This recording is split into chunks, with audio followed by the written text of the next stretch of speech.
Ny mety ho toetry ny andro eny an-dranomasina ny alarobia 20 jona 13 amin'ny 1 ora maraina hatramin'ny alakamisy 20 jona 13 amin'ny 1 ora maraina.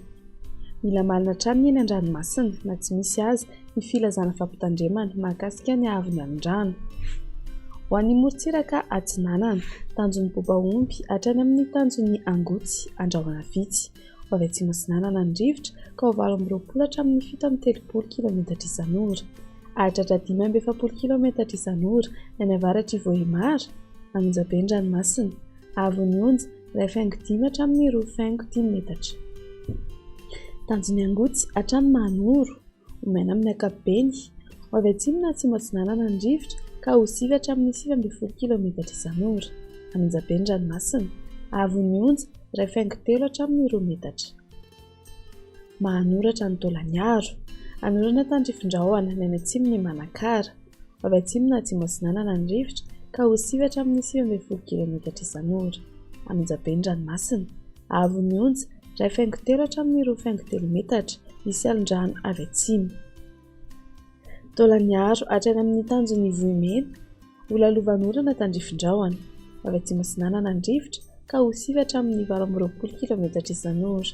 Anonjabe ny ranomasina. Havon'ny onja 2 hatramin'ny 2,5 metatra.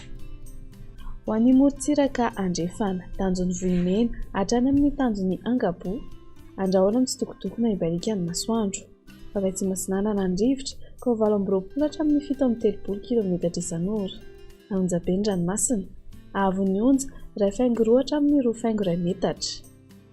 Tanjon'ny Akabo hatrany amin'ny tanjon'ny Vilanandro, ibalika ny masoandro.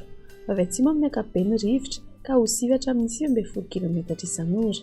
Aritratra 20 hatramin'ny 17 kilometatra isan'ora manakaiky ny Morombe. Adiny mpanonjana Anonjabe ny ranomasina. Havon'ny onja ho latsaky ny 2 metatra. Tanjon'ny Vilanandro hatrany Analalava. Andrahoana mitsitokotoko na ibalika ny masoandro.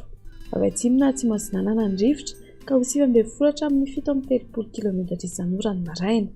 Ho avy andrefana kosa ny tolakandro ka ho 9 hatramin'ny 19 kilometatra isan'ora. Ho toy ny adiny mpanoza ranomasina. Havon'ny onja ho latsaky ny 4,7 metatra. Analalava hatrany amin'ny tanjon'ny Bobaomby. Andrahoana mitsitokotoko na ibalika ny masoandro. Ho avy atsimo Atsinanana ny rivotra ny any amin'ny tendrony avaratra ka ho 20 hatramin'ny 15 kilometatra isan'ora. Iovaova ny any ankafa ka ho 9 hatramin'ny 17 kilometatra isan'ora. Ho toy ny adiny mpanoza ranomasina. Havon'ny onja 4,7 hatramin'ny 4,4 metatra.